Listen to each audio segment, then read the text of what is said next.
എടാ സുഹിത്തെ, അവളുടെ ആ ഫ്ലാറ്റ് ഒന്ന് കാണിച്ചാടാ. ശരിയാക്കാണ്ണ. സോണിച്ച, ഇവനെ വിശ്വസിക്കരുതേ. ഇവൻ ശരിയാക്കി തരാന്ന് പറഞ്ഞ 2 കാര്യങ്ങളും ഇതുവരെ നടന്നിട്ടില്ല. സനലിന്റെ രാജ്യത്തെ സീതാഭരണവും ആ അക്കൗണ്ടന്റ് സ്വാമിയുടെ പണച്ചാക്കിനെ പൊക്കുന്ന കാര്യവും രണ്ടും ഗോവിന്ദ. അതെ, എന്തായി സുബ്ബസ്വാമിയുടെ കയ്യിലുള്ള മില്ലനയർ പയ്യൻ? കമ്മീഷൻ കിട്ടുന്ന പരിപാടി അല്ലടാ സുഹിത്തെ.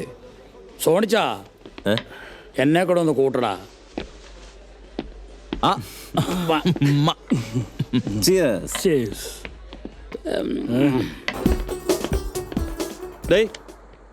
നാളെ ഉച്ച വരെ നോക്കും. അത് കഴിഞ്ഞാൽ കറണ്ട് കട്ട് ചെയ്യാൻ പറഞ്ഞിട്ടുണ്ട്. പിന്നെ മറ്റന്നാ മുഴുവൻ കാശ് അടച്ചിട്ടില്ലെങ്കിൽ കൂടും കിടക്കെടുത്ത് പുറത്തോട്ട് വെക്കണം. പിന്നെ ഓഫീസിൽ പോയി പറഞ്ഞ് എന്നെ അങ്ങ് മൂക്കി കയറ്റി കളയും. ആദ്യം ലിഫ്റ്റിലെ ഫോണൊക്കെ ശരിയാക്കി വെക്ക്. വർത്താനം പറയണം. ഇവൻ എൻ്റെ മേടിച്ചിട്ടേ പോകും.